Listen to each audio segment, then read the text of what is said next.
Good day, I'm Cody Ann Barrett and welcome to Frontline Business. Salada Foods Jamaica Limited gave shareholders a sneak peek on Wednesday of a new brand of coffee that is meant to tease the taste buds of millennials. General Manager Diana Blake Bennett said the Mountain Bliss 876 line will be on the shelves in about a week. She said their Mountain Peak brands have been around for 50 years and they want to keep those that have been faithful. At the same time, she added that Salada Foods wants to engage with a new group of coffee drinkers, and the best way to do so is to launch a new brand. The primary target is college students and young professionals who are emergent coffee consumers. Salada is hoping even its brand-loyal Mountain Peak market will buy the new product. Jamaica's mining and quarrying recorded strong growth during the October to December quarter.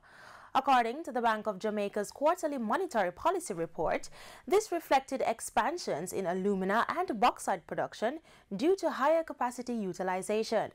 The increase in alumina production largely reflected the restart of the Alpart plant and a recovery from the operational challenges that were experienced at some of the plants. Average aluminum sales for the 3 months recorded increases of 23% and 4.6% relative to the December 2016 and the September 2017 quarters. This rapid increase largely reflected the impact of China's efforts to reduce surplus production capacity and limit industrial pollution. And heavy rainfalls have affected the agriculture, forestry and fishing sector during the October to December quarter.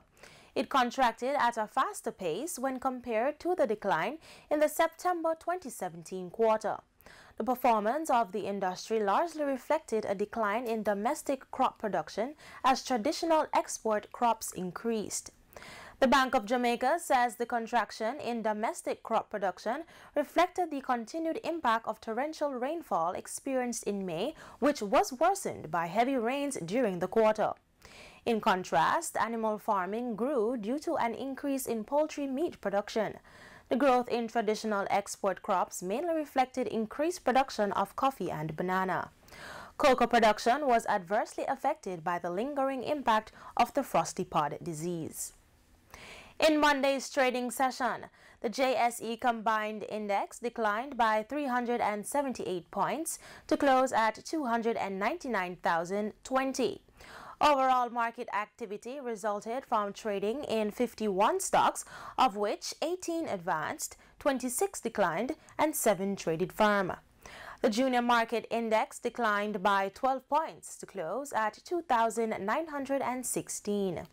Among the winners were Berger Paints, Cable and Wireless, Caribbean Cement, Caribbean Flavors and Fragrances, and Caribbean Producers. Stocks declined for 138 Student Living, 1834 Investments, AMG Packaging and Paper, Caribbean Cream, and Siboney Group. Stocks traded firm for Phosphorus Company, Iron Rock Insurance, Lasco Distributors, Main Event Entertainment, and Palace Amusement. Sagicor Group Jamaica Limited was the volume leader with over 1 million units, followed by Jamaica Producers with over 1 million units and Elite Diagnostic Limited also with over 1 million units. On the foreign exchange market, the US dollar is being sold for an average $127.44. $98.58 is the going rate for the Canadian dollar, while it's costing $177.85 for the pound sterling and $159.60 for the euro. News in oil.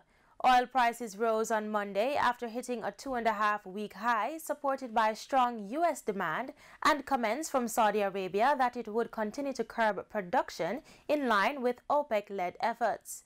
Brent crude rose 29 cents to $67.60 a barrel. During the session, it hit a 3-week high of $67.90.